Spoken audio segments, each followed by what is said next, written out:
Hey everybody, Star 6 Wars 1 here, and welcome to my next anime review of Steins Gate. Now, this anime I think has been recommended to me a few times, and has also been one I've been always planning on watching. And I'll be very honest here. Why the hell did it take me so long to watch this? Seriously, this show is awesome. But more on that later. First, the story. The story is about a man named Hoi Kyoma, a self-proclaimed mad scientist, with his two lab assistants, Mayuri and Daru. One day, while they were working on a project, Okabe went to a session by some doctor whose name I forgot because the guy's a douche anyways. He sees a murder. Murisi Kirisu, I think I said that wrong, has just been murdered. He cannot handle this, runs out, and is disturbed by it. He sends a text to his friend, but once he sends that text, everything changes. And the world he once knew is no more. He has changed time itself. And I will be very honest here. The story goes on from here. I'm not spoiling any more of that. From what you can gather, it's a time travel anime, but what I really like about this time travel anime is that it focuses on the time travel aspect itself, learning its effects, how to use it, and its consequences. The story starts out very slow, but picks up very quickly once shit gets real, and by the time the second half comes around, the comedy is, for the most part, kind of dead. And it's like, oh my god, this just got intense. And I feel like this can juggle themes of both light and dark elements, very similar to Trigun, where it can switch back and forth between light and dark, and it fits. Steins Gate's story is probably, in my opinion, one of the better ones I've seen in most anything. And I love the time travel aspect because there is so few plot holes. And what little plot holes there are aren't that noticeable. I didn't see any. There probably are, but I didn't see any.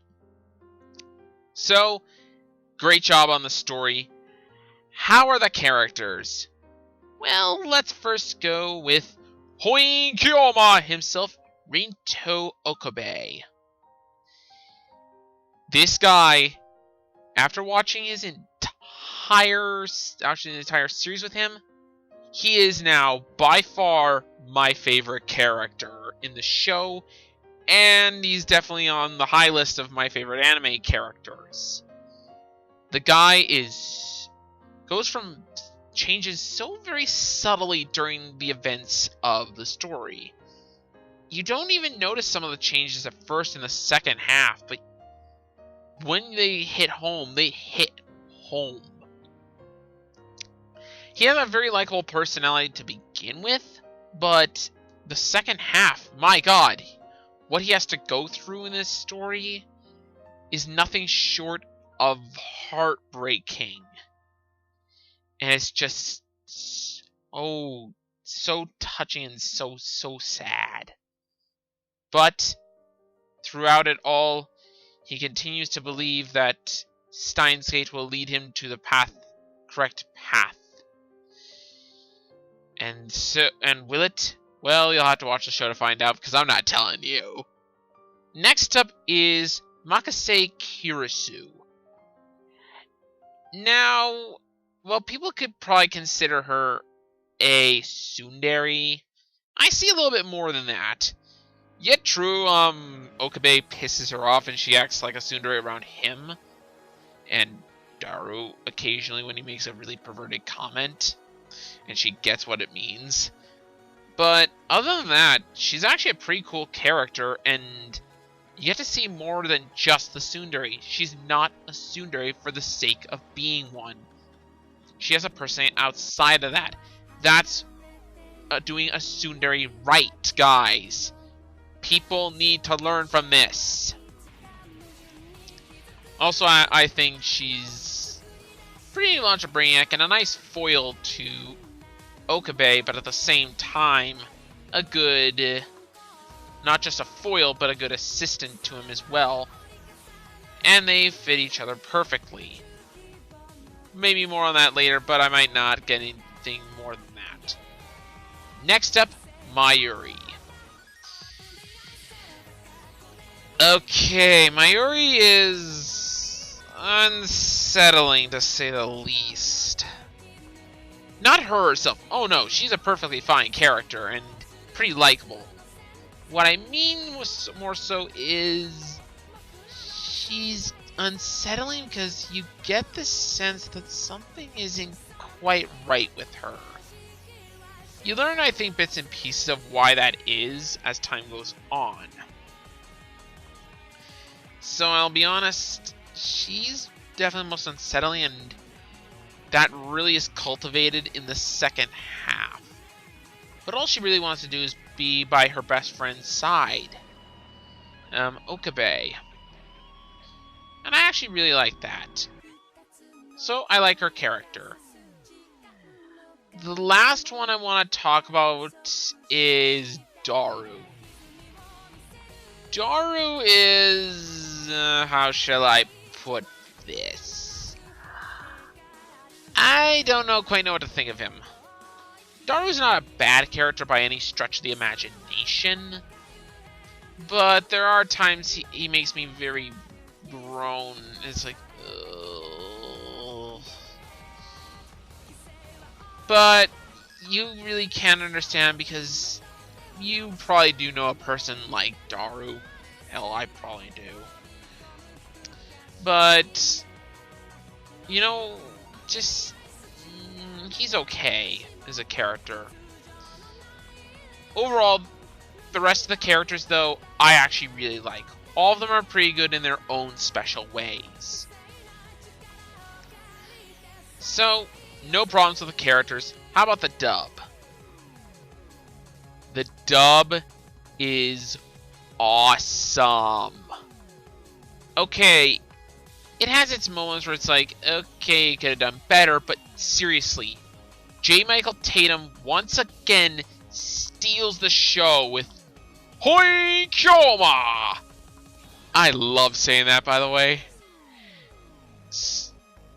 And he is definitely my notable performance of the dub, with Trina Nishihara as my second place one. Though I think almost every one of the performances of the dub are well done here. Funimation once again provides us with another great dub. Next up, the animation. And I'm thankful to say that the animation, well, at times is a little awkward looking and takes some time to get used to, is really good. Honest to God, the animation is well done here. It's not the greatest, but you know what? It's not trying to be. It's just trying to be a little bit more unique, and it succeeds in that front. And I think the anime is all the better for it. How's about that music? The music is, I think, one of the weaker points of the series, but that's still not saying much, as there's still some pretty good tracks here. And it's definitely worth a listen, especially the opening, Hacking of the Gate, which is an awesome opening, by the way. Alright, so I have covered positives on characters, animation, story, and to an extent music. Is there really any problems with this Steins Gate? Sadly, yes. There is one huge problem. In that it has a very slow start for some, though I was never bothered by it. And it does take a while to really get good and turn it into something amazing. It was pretty good beforehand, but it doesn't become amazing until around the halfway point. And it also, when it starts to become darker, too. I do not think darker means better, by the way, but that's besides the point. So, honestly, that is really my only real gripe with the series without trying to dig too deep into it, which I try not to because, honestly, this has become one of my favorite anime. And I'm really glad I watched it, and I'm kicking myself for not watching it earlier. Seriously, go watch this anime.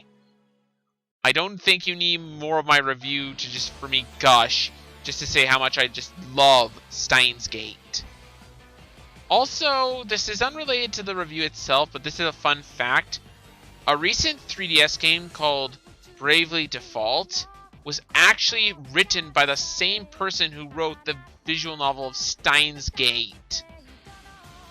I'm not sure if that's really too much of information you needed to know, but I thought it was just a nice little tidbit, and I didn't know where else I could mention it.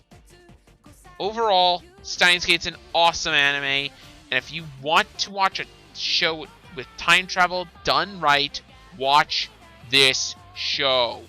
This is by far one of the best uses of time travel that the entire sci-fi genre has. Sorry, Doctor Who, but you do have your problems. Anyways, I give this anime a well-deserved 9 out of 10. Seriously, this anime deserves nothing less, in my opinion, and has become one of my favorites. Anyways, that's all from me. This has been Star641, and I'll see you next time.